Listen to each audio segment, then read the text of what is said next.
You ready? Three, 3, 2, 1, action! Yo, what's going on, man? We are back for another episode of Southern Mosspitality, where me and my sister Gabby talk real shit, whatever we want to talk about. And today we're going to talk about Growing up in a black family, Mhm. in the suburbs, Mhm. in the military, and also black parents and boundaries, and feeling black enough. That's some good shit. But before we start that though, man, how you been? What's going on? I ain't talked to you in about 30 minutes. You sure? Because I think it was more like 5. Yeah, definitely 5. Yeah, it's I have no complaints. I woke up grateful today. I woke up early. You know, I've been doing a little yoga and meditation and stuff, so I'm feeling good. I'm feeling centered. You know, how you doing? How I'm you chilling, doing? man. I'm I chilling. feel like I see some new plants in the back. Oh yeah. So I got two new plants actually. One of them you can't even see. I put it on the other side of the room, but I got a fiddle leaf fig tree, which I've been looking for the longest, but I refused to go to Home Depot. They had them at Home Depot, so I could have easily got that. But I'm like, dude, I can't do it. I can't support that. So luckily, I guess Lowe's had a new shipment come in or something. One of them looked dead as hell, but I found one that looked good. So I got my little fiddle fig leaf tree. And we good, man. We got my new babies in here. We got little Theo and Tio. Oh, is that their names? Nah. We already got a little Theo. Theo was the dead one that I brought back to life.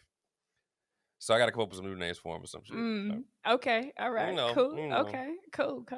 Well, I Yeah, got my man. plant babies over here. What kind of plants you got? I actually don't know. They can just grab it. I think that look good. I got the one that looked like a vine, and then the one that go like this. Who gonna know what you're doing with your hands if they listen to this? The one that go like this. The one that just like sprawls out like a palm tree, but it's not a palm tree. Oh, the one that's behind you. Yeah, this one, and then I got this one right here. I don't know what it's called though. Weeds. And then I got my vine trees. I did have a sunflowers, but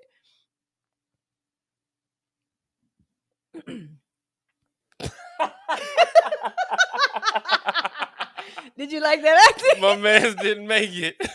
Oh, Sonny didn't make it. Sonny didn't make it. All right, so we're gonna go ahead and jump right into it, man. Right. First segment.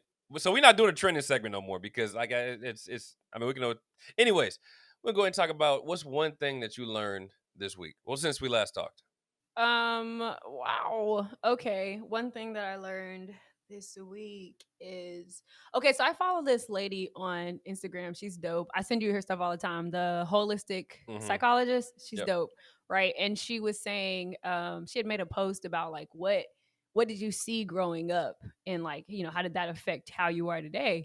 And I was like, I put a post and I was like, growing up, I watched people overwork themselves to the point of exhaustion. In an effort to avoid facing like their internal trauma, their internal pain. So it was like, just work, don't deal with it, right? And I said, I realized that up until this year, I had been doing the same thing despite consciously telling myself, like, I'm not going to do that. I'm not going to be that. I'm going to take care of myself. And so at the start of the year, it's been more of a conscious effort to like whenever I feel myself like getting into that point of like overworking, to stop. And this is what I wrote on the post, is whenever I feel myself get to that point, because I can always feel it in my body, to stop and ask myself, like, what am I feeling? Identify it. And then what can I do to ease that feeling? So a lot of times what comes up for me is anxiety and feeling overwhelmed, which if I ignore it, tends to lead to perfection paralysis and me not doing anything. So unlearning that behavior of like having to overwork yourself in order to prove your worth. Right. So that's one thing I unlearned. What about you? Let me look. So one thing that I learned. Oh, you had a couple. Yeah. Did I? Well, first off, starters, one thing that I learned was sign language. Like, I've been learning sign language every morning. I always, my name is Landon. My name Landon. How are you? Like, it's a lot of stuff. I'm fine. But so one of the things that I learned outside of sign language because dude, it's so amazing. But so there's this one page I follow. So you want to talk about? I don't know if you follow them or not. Yeah, I do. Amazing page. So one Really good. thing I learned from them is this thing called spiritual bypassing. Ooh, And I think that is this is good. especially prevalent amongst black people. The Yeah. definition is um, using abstract concepts like God or universal consciousness to avoid dealing with uncomfortable real world issues or unpleasant emotions. And I think this is something that we had a lot growing up. You know what I mean? Because Mm-hmm. like we grew up in the church, and anytime there was a problem, it wasn't like address the problem; it was pray for it, Yeah. let Yeah. go, and let God. Yeah. You know what I'm saying? So Give your troubles to God. right. And so I'm like, these troubles is still bothering me, God. What you can you help? You know what I mean? And so I realized that's one thing. And I think we have some family members that suffer from a lot of different things because they rely on spiritual bypassing. It's Yeah. always like, let God do it. And God Mm-hmm. up there like, well, you gonna do something? It's just gonna be just me. I'm Just gonna. tired. I didn't put you in the situation, okay? No, I'm Like, kidding. but no, I do think that like I mean I'm not gonna be like antichrist or nothing like that, you know what I mean? But I do think even if you pray that you have to still do some type of work. You know what I mean? It's not just let God do everything. God got me. He got you, but make sure you got him too. Right. You know what I mean? Do what you can to make sure that you're taking the proper steps to heal or to whatever. You know what I mean? Yeah. And not just doing nothing. God gonna get it. I'm gonna just hop on 2K. God got me. You know Yeah. what I'm saying? Yeah. So that was one thing that I learned recently. And That's a good one. yeah. That's a really good one, honestly. And I feel that way, the way you do, with it just being kind of like a scapegoat almost. Mm-hmm. Mm-hmm. And I feel like that's the biggest hindrance sometimes with black people with getting help, mental health, Yep. is, I don't have problems, I can, I can talk to God about it, which is true. You can but I also feel like God led certain people to do the things that they do so that they could help you. Right. You know what I'm saying? Like, God led my therapist to be a therapist so that she could help me through the stuff that you know what I'm saying? So Yep. it's again, pray to God, have a relationship with God, but also understand that there has to be, like you were saying, some work on your end as well. Mm-hmm. Instead of just saying, I'll give it to God, and or that's the devil. That's a big one too. I know I just Right. went on, I don't know what you want to call it, Yeah. Yeah. but Yep. that's the devil. And it's like, some of that might be some coping mechanisms that Mm. you've basically developed while you were growing up. But we blame it on the devil when it's just like, you had a traumatic childhood and Right. you cope the best way you can, and you still are coping even though you're not in that environment anymore. Mm-hmm. It's not the devil, it's your mind trying to cope the best way it can with what happened to you. Damn. Yeah. I had a thought too, man. Then I just completely lost my train of thought because of that. Sorry. No, I'm sorry for.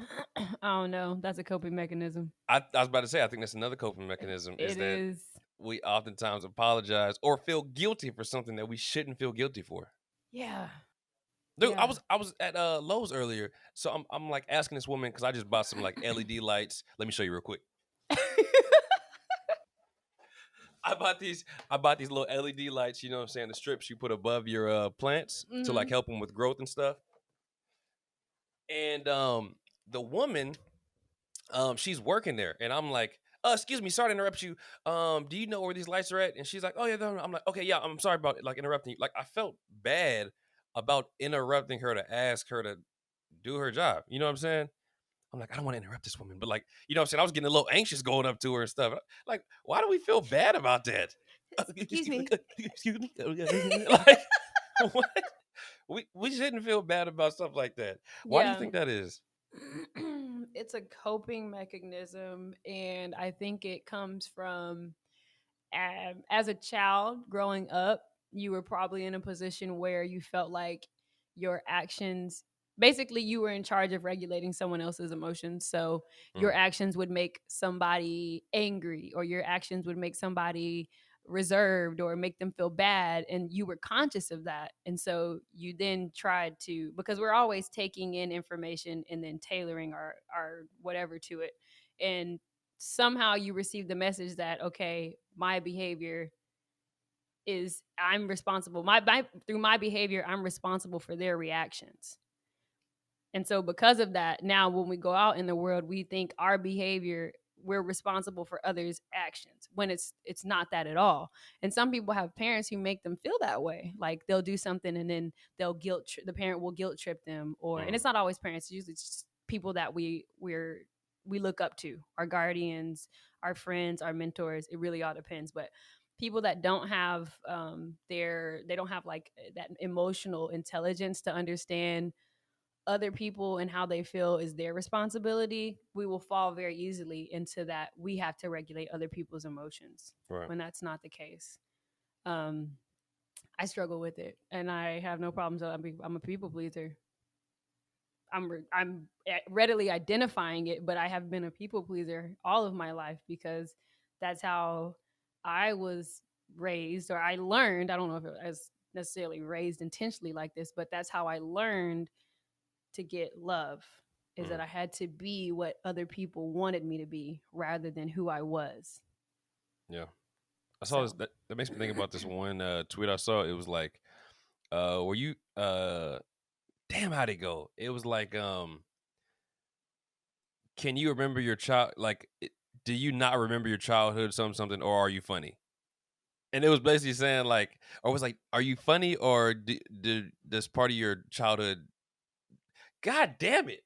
Basically, it was saying like, oh my god, yo, hey yo, I can't remember the tweet, but I think, I goddamn, I think, but I'm about to look it up now because it's gonna irk me. But I think it was, and I could be wrong. I think it was trying to say like, kind of along the same lines of what you were saying is, when we have these like traumatic events and stuff like that, or like when we go through these things, we try. What the fuck am I talking about? Landon, you're making sense. I'm not making sense to myself. Yes, you are. You said so in my head, bruh. Yeah, you are, but it's okay. I am too. God damn. I can't remember what the meditation. damn. I'm over here playing with my nose. It's all over the place. I think it's nervous, like we don't talk every day. But you know what? We might need to start over. Nah, you want to start over for real? I feel like we might need to. Okay, let's do that. Okay. Do you feel comfortable talking about this subject? What? About Black families? Yeah, do you? Yeah, I do. I just wanted to make sure you do. Oh yeah, 100%. Okay, all right. I think we should keep going. Actually, let's keep going. It's gonna be a lot of cutting. That's cool. No problem. Okay, no problem. Cool. No problem. Fuck it, we'll do it live. I mean, shit, we might roll this mug the way it sound right now, so people see like, Y'all they was fucking up, real and raw. They gonna be like, yeah, they was fucking up. You know what? We are fucking up. This is our second episode. You know what I mean? Right, and it is what it is, and it's not gonna be perfect. I don't think nothing's wrong with that. I mean, to an extent, because you don't want to have an episode where you just fucking up left and right. Hold on, man. Y'all know what y'all doing. You know what though? I feel like the reason why I'm so critical of myself, and this is probably why other people are so critical. I am so critical of myself. And I'm so hypercritical. Okay, let me run that back. I'm so critical of other people because I'm so critical of myself. So when I see little mistakes, like, did they really just put a typo in this? Like little stuff like that, that's really not that important. I'm super critical of it. And then I realize when I start doing something, I'm like, I can't have no typos.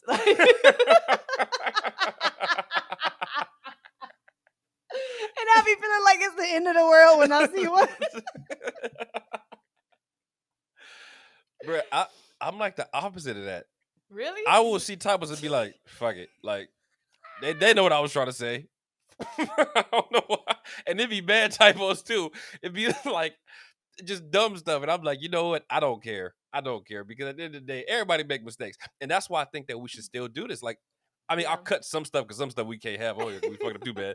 But I do think people should be able to see the flaws in our work, because then it's like, oh, they're human. You know what I'm saying? Like, they made mistakes. I can make mistakes. It's okay. Because it is. This is true. I have 2 points. One, that's one thing that I do really. Uh-oh. You all right?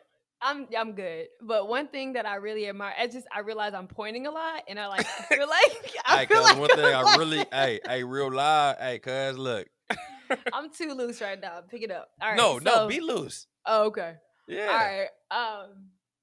That's one thing I really admire about you is you have an idea and you execute on it damn near within the hour that you had the idea. Meanwhile, it'll take me 2 months to come up with a name and a color. Mm, You know what I'm saying? So I plan stuff way too much, and a lot of it is because I'm afraid that people will critique me the way I critique other people. mm, You know what I'm saying? So that's one thing that I really admire about you. And then two, when you were talking about seeing people like flawed and making mistakes and how it makes you realize like, oh, even they're human. I saw this video. I don't really know if this was what was happening because sometimes captions be lying, but it was a video of Jay-Z and Beyonce and before one of their concerts, and they were like getting ready to go on stage, and she visibly did look nervous, and he like asked her like, you good, and like put his head towards her and was like very comforting, and it was just mm. like, dang, Beyonce is nervous. Right. Right. You know what I'm saying? Like you never see her nervous. She gets on the stage and she's like, that bitch. You know what I'm Yeah. saying? I'm trying to cuss. But to see that is like, dang, even like the greatest people, the greatest to do it, get Yeah. nervous. They still feel those nerves. Even 20, 30 years in the game, still Yeah. feel it. So There's this yeah. podcast I listened to called Off Camera with Sam Jones. Really Mm-hmm. good. And basically he just interviews like a bunch of different like A-list actors and stuff. And he had, I think it was Sarah Paulson he was talking to, and she was saying like she gets anxious, like she gets like, was that good? Like after she goes and like, you know what I mean? So she'll have a scene and she'll do it and then she'll like look over like, it was that good? And then she'll be like in her head like that wasn't even good. And to hear people like that say that, you know what I mean? Same She's thing that you were saying with Beyonce. amazing. It's like, Yeah. it's okay. Yeah. Like I thought I was just ass. No, everybody's ass sometimes. You know what I'm saying? And like Yeah. it makes you feel more grounded in like your mistakes. Like it's okay. Yeah, like it's okay. And this, I don't know if this goes directly with it, but there is one point that I wanted to make about like reframing your idea of failure. Mm, I feel like a lot of people, I know me especially, like I've always judged where I am in life, and and basically thought of myself as a failure because I haven't done this at this age, or I don't have this at this age, and I'm comparing it to whatever society's expectations or whatever. Um, One thing that like my mentor, he always refers to things as adventures. So if I'm looking for a new job, it's an adventure. If I'm starting a new business, it's an adventure. He never calls it actually what it is. He always says, "What's your next adventure?" And framing it that way takes that pressure away. Like instead of, "Oh, I'm on a job search," it's, "Oh, I'm on my next adventure. I'm looking for, my next adventure." And I think when we frame it that way, not only does it take away that pressure, but it also makes it okay to make a mistake yeah. because it's an adventure. You don't really know what's going to happen. You know what I'm saying? Like we're exploring, we're learning, we're growing. At the very least, even if you don't enjoy the adventure, you will have learned something from it. Right. And like if we reframe our thinking to where it's not, do or die, or if I fail at this business, I'm a failure for life. It's like, no, I had an adventure, this business venture, and it didn't work out, but I learned so much from it. Now on to the next adventure. What can I take from the last one Yeah. with me? You know what I'm saying? Yo, so I got a question about that because this one of my friends, she posted this one thing, and it was like basically saying, it was basically like a blueprint to being happy and like with your kids or some shit. And I was like, I don't know. I'm like, I think you should be careful with stuff like that because I always do this at least one time a day. I give my unsolicited opinion to somebody, and I always tell them like, I'm sorry, I just had to do it. Like I got to do it, otherwise I'm gonna go crazy. So it was she might have deleted. Oh no. So it says, my cousin got married in her mid-20s, waited until she was in her 30s to have kids. When both her and her damn, went way fast as hell. When both her and her husband were making mid six figures and they enjoyed their life before kids and were comfortable before kids, I promise you, a lot of typos. I promise you that is the blueprint. That is the model. And so I said, yo, people got to be careful with stuff like this. She said, what you mean? I said, I think putting a blueprint on life could be a little dangerous. It's why so many of us millennials suffer from anxiety and depression and don't ever believe nothing nobody tells us. Because our parents and all these institutions told us if we followed this blueprint that they provided us, then it would result in XYZ, aka success. And now look at us. None of us have our shit together. Most of us broke, and half of us are depressed. That They number might promised. be a little higher, but Yeah. I said, just my opinion. Nobody asked for. Moment of the day. Sorry. But I do, man. This is one thing that I keep always talking about how I don't like social media. I think I just don't like social media. But like, that's one thing is that there's all these things of like, this is how you should be in relationships. This is how you should be as an influencer. I don't think anybody has the right to tell someone how their life should go because there agreed. is no one blueprint. Nobody starts. Me and you started from Alaska. Somebody else started from Texas. Somebody Yeah. else started from, you know what I'm saying? Like we all have different journeys in life, and each step makes us move in a different way. You know what I'm saying? Like there's things to be conscious of, Yes. things Right. that can help you and guide you in the right direction, but there's no one direction. And I hate Yeah. when people do that. Yeah. I do too. I honestly, I think your answer was very well worded, and I think you got your point across. That's an unsolicited opinion I would like to hear, actually. Mm. But uh, that's a good one because yeah, you're right. It is dangerous to say, this is what you should do to be happy. Like there's so many different variables and different factors. Um, One thing I did learn when I was in my marketing research class, my master's, is he said it is very, very almost impossible to prove causation. It is almost impossible to prove that one thing caused another because the variables change so much and there's so many variables, it's hard to say that caused that. Right. And that's why a lot of times when you read like research papers, they won't ever say this is this. They'll say this happened most likely because of this, because it's hard to prove causation.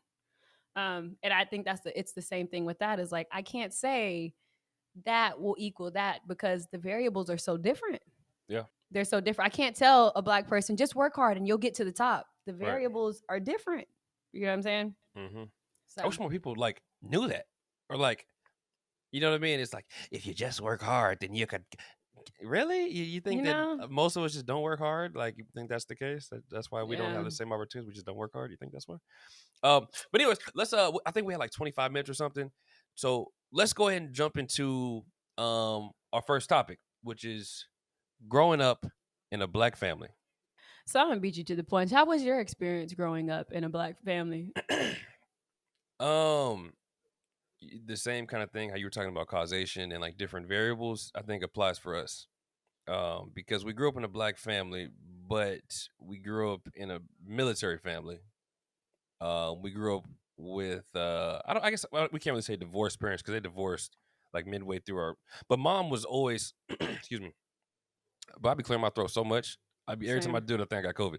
But like, mom was always, she was most of the time gone. Like she either stationed, not stationed, was stationed somewhere else, or she was deployed, in Iraq. And Yeah. so I think that to me was kind of hard. You know what I mean? I don't think I ever like addressed it. Like I don't think I ever talked about that. And then also just growing up with dad, he had traditional values. Yeah. Sometimes I didn't feel like I had a voice around dad. You know what I mean? I feel like I was walking on eggshells because I didn't want to make him upset. Um, and I always think about this one thing too, and I still to this day don't know why he did this. I'm gonna ask him actually. Do you remember we used to be on the computer in the basement, and he would be like mad at us? Why are you mad that we're on the computer? I still to this day am like, what do you think I'm doing? I I'm on think MySpace. I, I think what it was is at computers were still very new. Mm, Like the technology was still very new compared to how he lived most of his life.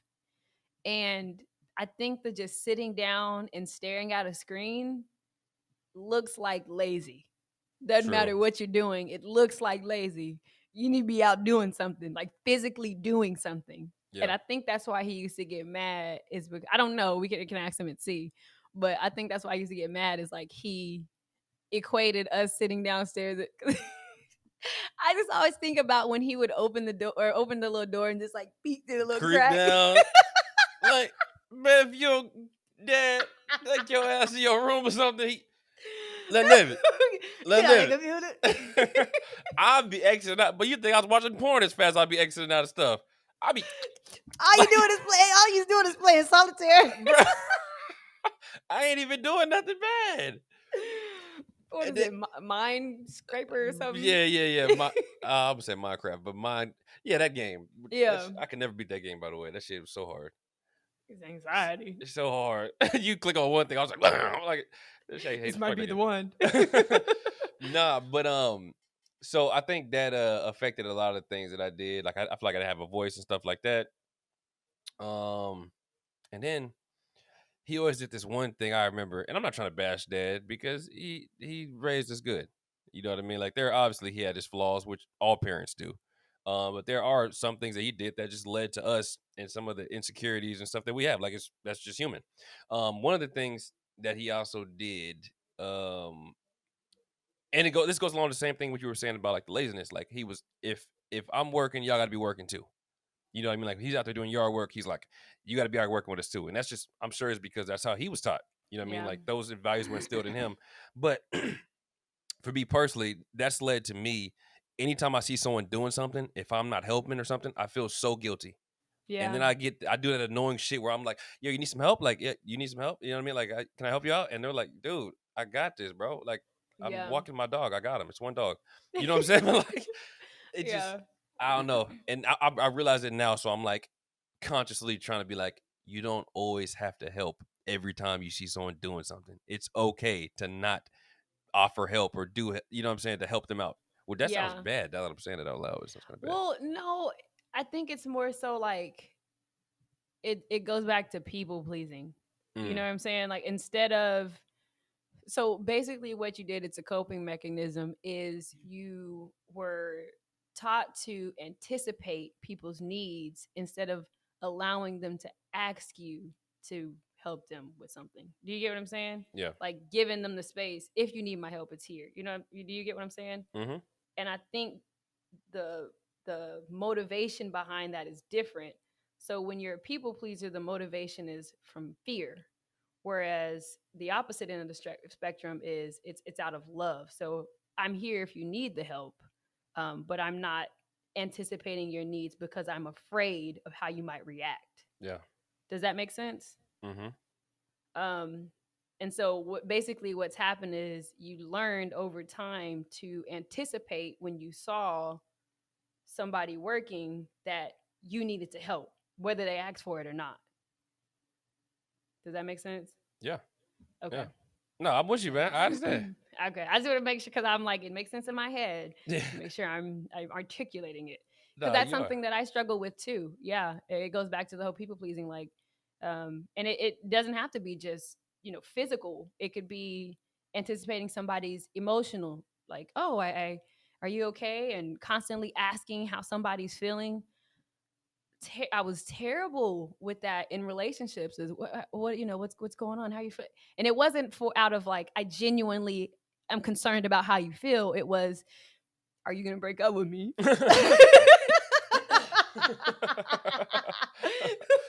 Do you get what I'm saying? So it's because I honestly believe that we are motivated by two things: either love or fear.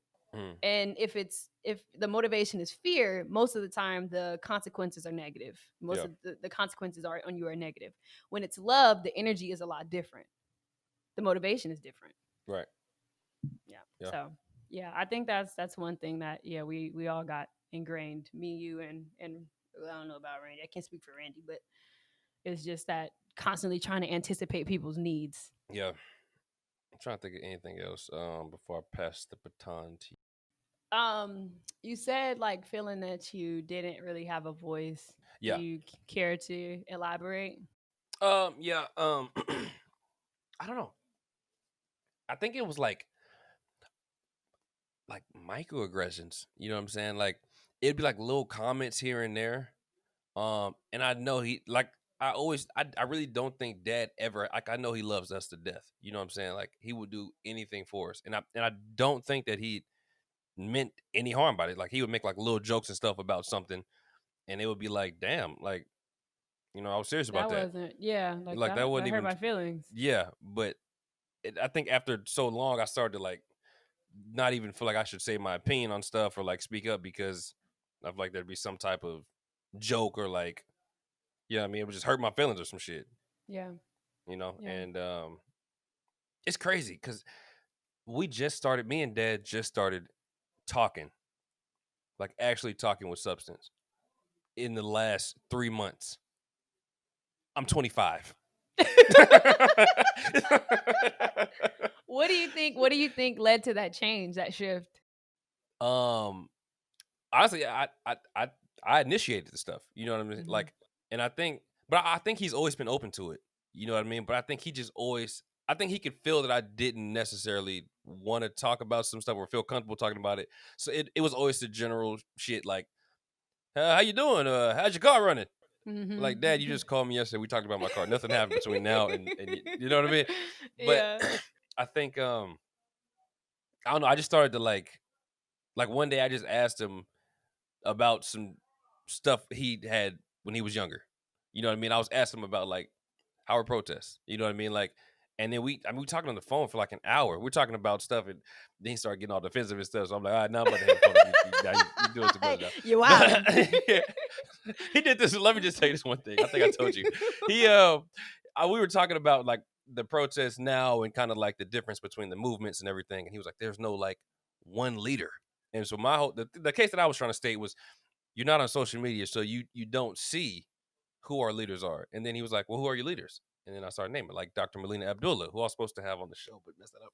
But Dr. Melina Abdullah, I mean the Black Lives Matter movement, they literally list, you know what I mean, everything that they want to get done, as far as like defunding the police, what that means, police, not police reform, but like making these different laws, especially now is like the voter suppression shit that keeps going on, and that's another topic.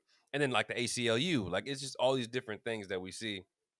I do get what he's saying though, because it's when you have so many different voices, they could be saying different things.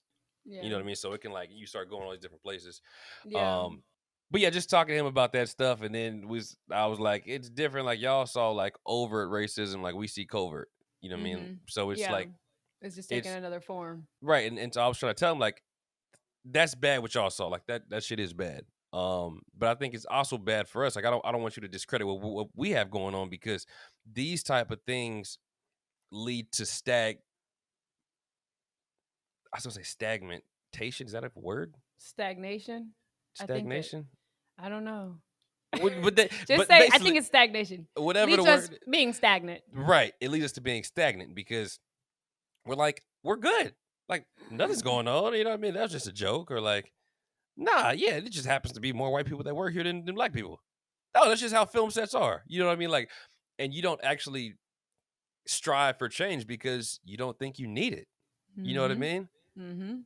And I think that's what I was trying to tell him. And he was like, well, did y'all get out of school at 12 and go pick cotton? I'm like, yeah, I never said that y'all didn't do that. What are you talking? Like, I'm not saying y'all didn't have it bad. Like, I never Yeah. said that. I'm just Yeah. saying, understand where I'm coming from too. Oh, okay. Y'all think I'm like, all right, then I'm just call you back later. Love you.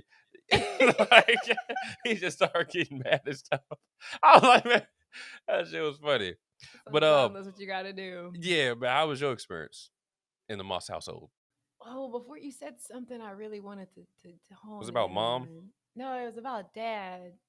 Uh, and you were saying how, oh man, it was a good point too, but I forgot it. I think it had to do something with like not okay. So, and I might go off topic with this, so All good. All reel good. me back in if I do. For sure. Um, I hate the word toxic. I Mm, hate it. mm. I think it's synonymous with calling somebody crazy. Yeah. Have you ever seen that video with Dave Chappelle when he's talking about calling somebody crazy? Not sure. He's being interviewed somewhere and he's basically saying like he doesn't like calling people crazy because a lot of times people aren't crazy, it's the environment that's crazy and they're just responding to it. And I think toxic is the same way. Like we have a really as a society have gotten to this point where we label people and we don't do any further investigation or any type of empathy or anything. They're just toxic and that's what it is, and that's what it is. I don't believe that. And I think like the more that I do like self-work and therapy and all that, the more I realize is that because I technically could have been toxic, labeled toxic in my last relationship, but really what it is when you grow up in traumatic environments, when you experience traumatic things, your mind is wired to survive. Yeah. So once you experience trauma, your mind locks that in, remembers it, and says, this is what you need to do next time this happens so that you can survive. And it doesn't always have to be a physical threat. It can be an emotional threat. It can be a mental threat. You know what I'm saying? And so our mind really can't distinguish the difference. It just gets information and says threat, react, threat, react. And I think that's what it is. That's the case with a lot of older people is they experience some very traumatic stuff. Very, very traumatic. And they had to adapt to the environment that they were in order to survive. And a lot of times it was survive, like their life survive. Right. And so what they see now, it's like, you guys don't have the same threats and you know, the same triggers or traumatic experience that we do. That's debatable. But the trauma is still there. The traumatic experience is still there. They've just shifted into something different. So although you might not see it, that trauma is still there. And so I think, you know, when they get defensive and stuff about things like that, like it's understandable. I can see why you would feel that way. But if it's, and this is mainly for people that struggle with like communicating with older parents because they have a certain way that they are, is just understanding that they're like that because of what they went through. Yeah. You know, they have had to live that way their whole lives to survive. Right. And understanding that we can have more empathy for them. Like, okay, I understand that's how you grew up, but my life is a little different. I don't know where I went with that, if that was pertaining to the conversation, but no, that pertains to that. Yeah. Okay. Yeah. Because I guess I don't want to paint Black parents out to be monsters, which sometimes they can be painted out that way, but it's just understanding what they grew up in and the the environment that they were in. Very traumatic stuff. So, but growing up in a Black family, I feel like our experience was so different because it was, we're Black family, but we're in the military. We're like middle class. So we have a different experience. We've lived around all types of different people. We've been in all types of states. So, I guess the biggest thing growing up is like you said, is kind of feeling like I had to be a certain way. Yeah. And because I'm always pull out my blog, but I wrote about it in my blog about having to disown your Blackness to basically succeed. It was ingrained in us over and over again that we couldn't act too Black. I couldn't wear my hair a certain way. If my roots or my natural hair started showing, I needed to get a relaxer. It was just, everything seemed to be about being Black, but not being Black. Do you get what I'm saying? Like, it can't talk a certain way because you might sound a little Black, and you don't want to sound too Black. Because Black sounds ignorant. Exactly. Like yeah. Stupid. Yeah, and I think that's the thing that I've carried with me, and I'm trying to unlearn is there's nothing to be ashamed of. My Blackness is nothing to be ashamed of. Have you ever felt like on the flip side of that, like you had to be a certain type to fit in around Black people? Yeah, and then that's the other flip side of it is, all right, your one message you're receiving is, all right, don't be too Black. And then on the other side, because, we strove to have good grades and talk a certain way, you get to school and they're like, you sound white. You act white. And, it wasn't really something I was aware of, honestly, until we moved to Kansas, that I talked white or acted white. And I was like, I didn't know that I sounded a certain way. I thought I sounded like me. You know what I'm saying? So then it's like, well, do I talk like this? Or, you know what I'm saying? Do I have a little do I have a little slang or something like that? Like, how Mm. am I supposed to talk? Because when I talk like this, like, and articulate my words, then I sound white. But then if I talk like this, then I sound ignorant. So it was like, how do you navigate that? Code switching. That's one thing we got to talk about too. You said code switching? Yeah. What's what that code is? switching? No, Deadass? I'm not sure. Oh, shoot. I What's thought you were asking that just for the podcast.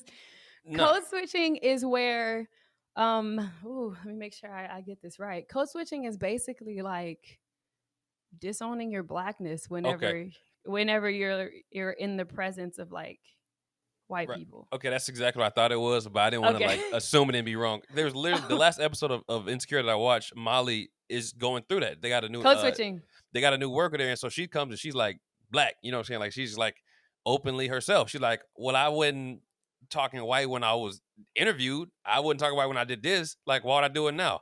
And then Molly was like, girl, you just gotta like, I'm gonna cut it off. And yes. I saw a clip of that. Bruh, it's crazy because I can't imagine, especially for black women, how that shit has to be for y'all. Can we also talk about? I'm sorry to interrupt you. Go ahead. No, you're good. You're good. No, what do you want to say? I was gonna say on the topic of black women. I know we're talking about family, but I just want to quickly throw this in here. Can we talk about? Oh my! Should we just wait? Oh, that's gonna be a good one, Landon. We might have to wait.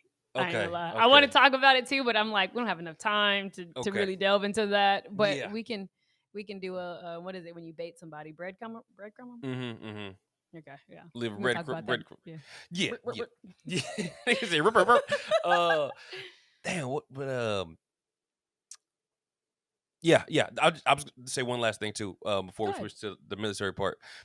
When I was at TC, we were up in Alexandria, Virginia.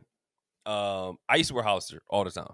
I mean, I'd wear yellow, pink jeans with a little cloth belt. You know what I'm saying? Like, and everybody was like, "Bro, what are you doing? Like, why are you dressing like that?" I'm like what? Like, to me, I was like, this is what I like. You know what I'm saying? I like Hollister. And eventually, though, people just stopped giving a shit. Like, it was just like, that's just me. That's just how Landon dresses. But to me, it's so crazy how you see that, and it's like foreign to people. You know what I'm saying? Like, that's not how a black person's supposed to be. Like, we have this, and it's not like a certain image, but it's a certain image of how black people should talk, should dress, and should act. Yeah. You know what I mean? And if you fall outside of that in any way, you're not really black. Right. And it's crazy because it's instilled in black people. Like, white people look at you like, oh, you're whitewashed. Or like I talked to one of my roommates the other day. He was talking about like a friend of his was like whitewashed. And I'm like, nah, we got to stop using whitewashed as a term to describe a black person who's interested in things that are outside of what traditional black people like. You know what I mean? Like, it's possible for a black person to have interest outside of sports. You know what I'm saying? Like, it's possible for black people to have other interests. Yeah. And so I'm smiling because you just said that so well. I feel like I was doing the dad proud smile. You definitely was. I see you all proud of shit. Your proud ass. Killed that. No, but so we talked a lot about dad. But let's transition kind of into mom and how it was growing up in a military family. Ooh, I think the way that I give and receive love really has been impacted by growing up in a military family. I think. How so? Well, for one, people not gonna talk about it, but I remember I texted Randy like the other day, and I asked him like, what was mom like when we were younger? Because I don't remember what she was like after she came back from deployment. Like, my memory of her is just really her after deployment, which she was different. She saw a lot of traumatic stuff, so she had changed. She wasn't, I don't remember her being very like openly like what's the word I'm looking for? Just kind of just like nurturing or like nurse. Oh, yeah, like intimate, Okay, yeah, like, yeah. I know that she loves me. I know that, she cares and all of that, but I just never really saw that side of her. And I think the military Because again, people got to do what they got to do to survive. To survive, to be able to see all that traumatic stuff, you have to block off that empathetic part of you. But I don't think humans can block off empathy in one area of their life and it not be, not be affected in other areas of their lives. And I think that is what happened. And I think, as me personally, not saying all women are like this, but me personally, not having that, like that motherly kind of tenderness, really affected like how I am intimate with other people. Whereas I kind of, like, I'm kind of weird about giving hugs and, touching and all of that. Like, physical touch is not really high up there on my list of love languages. And I think that might be because of that, is like you didn't really get that. I don't remember getting it. Can I just say one thing? I'm sorry to interrupt you. You're good. It's so crazy to me how one behavior can have multiple outcomes, because the way you said, like, you don't like physical touch, I'm the opposite. I literally love, you know what I'm saying? I'm always, and I think that might stem from the same thing, from not really getting that from mom. Like, I seek it. Yeah. You know what I'm saying? And like, even Cody, like, I always bring up Cody because she probably taught me some of the most shit that I've learned in my life. But like, shout out to Cody. Yeah, shout out to Cody. I still love her to death. But like, I was super touchy-feely. You know what I'm saying? Like, I just loved like hugging on her and like, you know what I'm saying? And sometimes she would be like, she wouldn't want that. And I'd be like, what? Like, I would be hurt. You know what I'm saying? Then I'd be all mad, quiet and stuff. And like, not understanding that that's why. You know what I mean? Yeah. I don't know. Yeah. No, that's a very valid point. We respond to certain events differently, where, and this is what I think is, that was my way of coping, is to close off and not want it. But in certain relationships, I would be touchy feely, to like an overly touchy and feely. But I think that it stems from the same thing as like not getting it. So how do you respond to that? Well, I responded as like, if I'm probably not gonna get it, I'd rather not get it at all. Yeah. Where you was like, I'm gonna get it as much as I can, as often as I can, but it's still the same thing. It's still coming from the same root. Yeah. Yeah. Yeah, for a long time I was very touchy feely. My thing was more like doing stuff. Like, that's my love language. Is if you do stuff for me, I feel like, and not like manipulative stuff, but like if you take out the trash without me having to ask. You know what I'm saying? That's huge to me. That means, oh, this person cares. This person has thought about my needs and, whatever. Yeah. Yeah. Let's hop over to you and your experience. My bad. I'm just thinking about a lot of things now too. Let it flow, bro. Dude, one of the things I'm thinking back on stuff, you know what I'm saying? Like, and how it affected me. Like, when I was just saying that touchy-feely thing, I like literally was realizing as I was saying it. Like, I'm like, oh, that's why. Yeah, I'm literally having an epiphany as we're talking about this shit. But yeah, man, I don't know. It really messed with me just not having mom around. You know what I mean? And I told her about this. Dude, like, this pandemic has made me make quantum leaps in myself, in my discovery of myself. You know what I'm saying? Yes. And it's just weird. Beautiful. Yeah, it's dope. It's kind of scary though, like realizing stuff about yourself. But yeah, I had like this resentment towards mom for the longest, and I think I carried that same kind of resentment into like my relationship with women. And I don't mean like women I was in a relationship with. I mean just women in general. Yes. Like, I had this kind of resentment and like, even like kind of like, I don't want to say entitled, but like, you should show me love. You know what I'm saying? And it's like, it's crazy to think that that's how I was thinking. Like, I mean, even to this day, sometimes I have to catch myself. You know what I mean? Because I'll start feeling the type of way. Like, I'm like, why do I feel that way?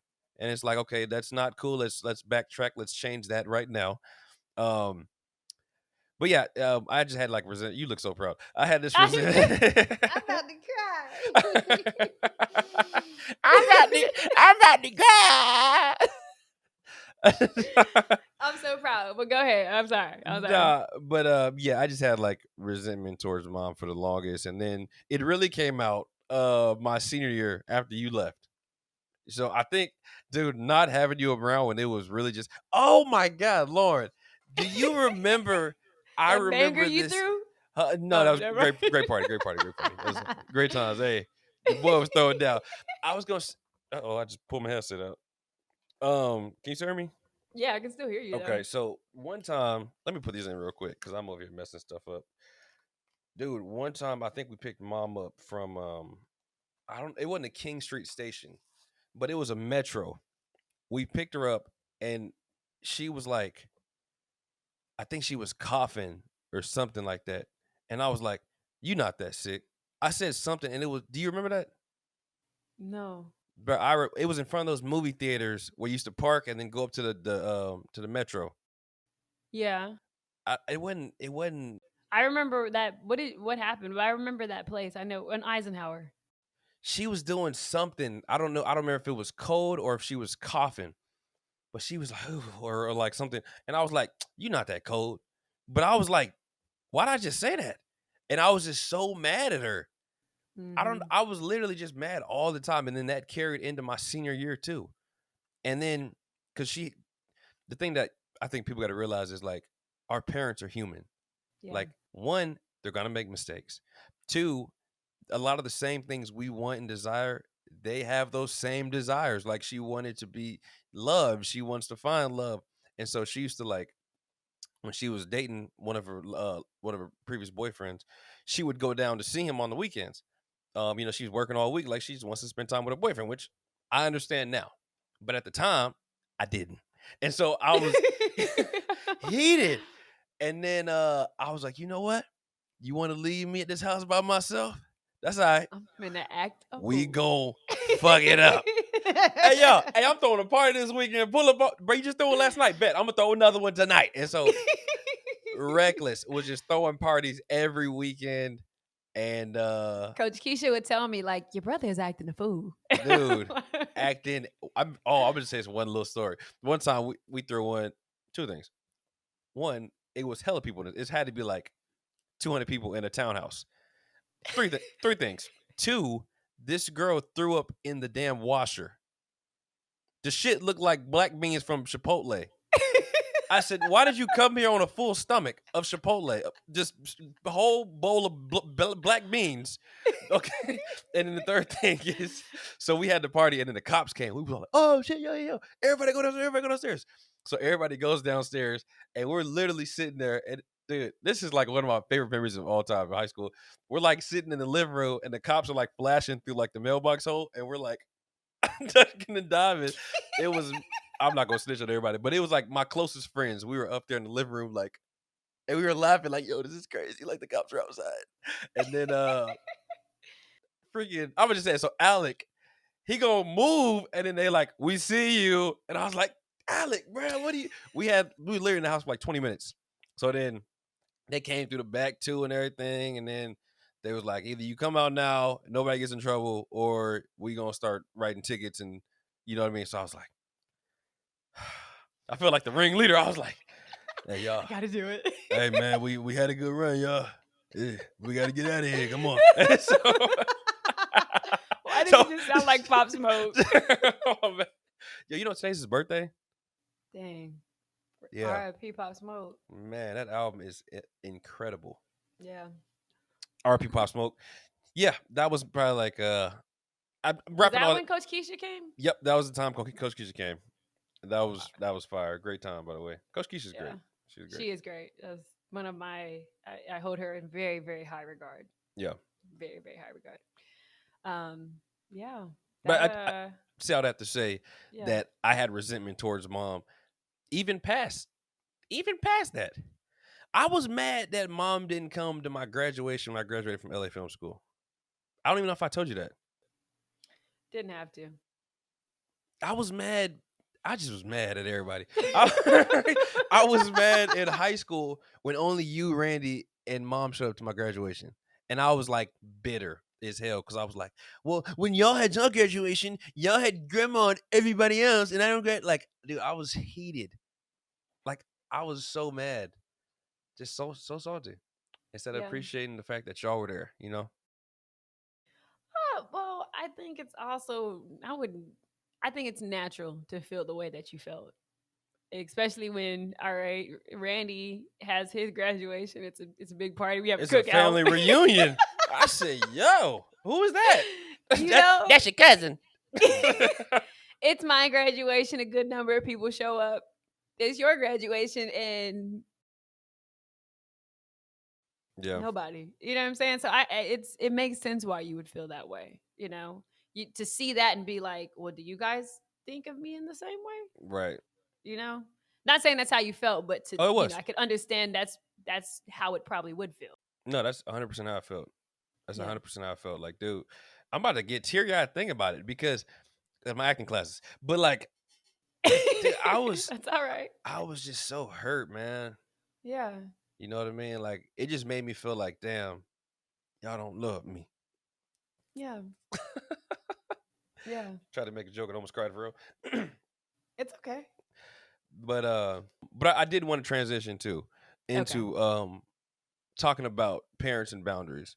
Because yeah, I think one of the things that kind of threw me off, going back to the party thing, was when mom got back, she was kind of like, okay. And I was like, you're not mad?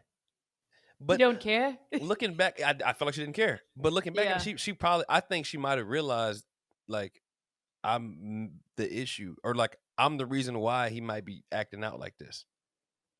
I could be Potentially. completely wrong, but like I could see that being a reason why she didn't get upset as I thought she would be. Mm-hmm. And how do you feel about like parents, um, and setting boundaries on their kids that might limit them? I really want to go back to that point you made. Go back to it. I think this is my personal opinion, is I feel like when you are so bogged down with your own stuff, you cannot be there for other people. Like it's not possible, you know. Um, and this is one thing that I think me and you had talked about is, and especially me and Randy, is when you heal yourself, you change your relationships around you. You make them better, right? Because now, as I'm healing, I'm understanding what it takes to create a space where somebody can heal, right? So before then, you would come to me with a problem, and in my trauma response, because this is the way I grew up, if I hear a problem, I automatically start thinking solutions. Sometimes people don't need solutions, they just need to be heard. Now you coming at me with a problem, I'm coming with solutions. You don't feel heard. Right. You know, right? Damn, let me mad. Right. Or I don't allow you to experience whatever you're experiencing. So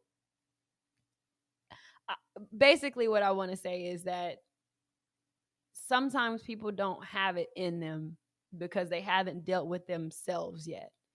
And a lot of the healing process is understanding that the people that we loved or that hurt us the most were dealing with their own stuff, and they didn't have it in them at that point in time when we needed it to be or to create what we needed. Right. I go back 2 exes ago because I don't want to say his name. Probably the toughest relationship I've ever been in. Like completely, completely unrecognizable to myself, you know, who I became as a result. So much trauma sustained from this one relationship.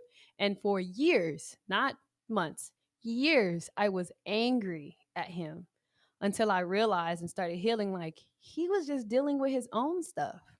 There was no way he could create the space that I needed. He couldn't even create it for himself. Yeah. You know, and I think that's the same thing with our parents, and not just ours specifically, but in general, or anybody that we love and that, you know, it's a difficult relationship sometimes, is they're dealing with their own stuff. Like you said, they're humans too. They've got their own stuff that they're dealing with. And once we understand that we can't change them, and that they are dealing with their own stuff, it makes it a little bit easier to come to terms with the fact that, you know, what they did, they didn't do it to hurt me intentionally, but that they were in pain. Right. Yeah, they're in pain. And it's not always intentional. And even when it is intentional, a lot of times they're still responding to those same traumatic experiences that they experienced all the way back a long, long time ago. You're just a placeholder. That's what I've learned. You're just a placeholder.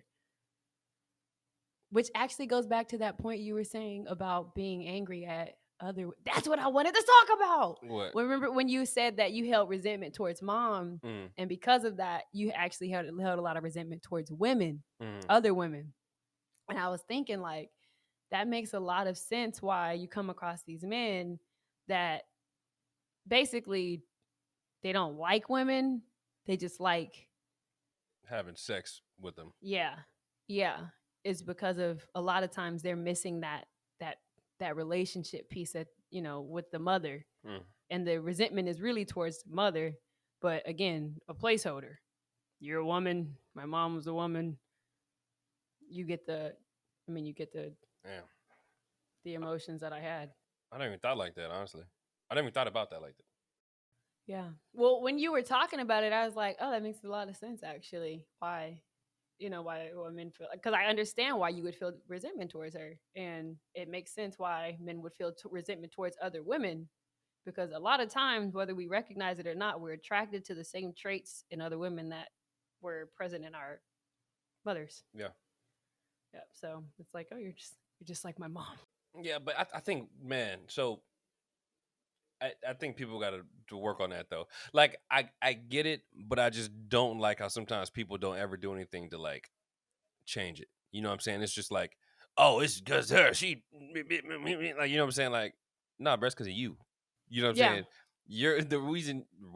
Fuck, I'm talking like the reason you're looking at this woman or like these women a certain type of way is because of, you know what I mean, your relationship with your mom. But it's not on your mom no more. It's on you. You know what I'm saying? Like, she might be the reason, but now it's in your hands. You're responsible to change that. Right. Exactly. So, yeah. And I think we got to do a better job. I'm sorry to interrupt you. No, you're good. I was going to say, I think we got apologizing. I know. My bad. Look at me. I just said my bad. But we got to do a better job. I said sorry about being sorry. We got to do a better job of educating men on, you know what I'm saying, relationships with women, because like we don't. And so I think that's a key point, man, in shit, creating the world we want to live in. Yeah. You know what I mean? So we can go wrap this thing up though, man. That was a good talk, man. We got a little off subject for about 20 minutes, but wrap that thing back up. So yeah, man, this has been another episode of Southern Mosspitality with me, Landon Moss. And Lauren Gabby Moss. And we're going to be back next Thursday. And not sure what we're going to talk about. Are we sure what we're going to talk about? We sure yet? Oh, we're sure what we're going to talk about, but y'all stay tuned for that. Yeah, we're going to say that. Cool. All right, then, man. Thank y'all for tuning in. Y'all have a blessed day. Stay healthy. Stay safe. And there got to be one more. We got to have like one more. Like, say something, and boom, boom. We out. You know what I'm saying? Some like cool shit. That's on you, bro. Okay, we're going to work on that and do it next time. We'll come up with some corny shit. All right, y'all, man. Thank you so much. We out. Thank you for tuning in.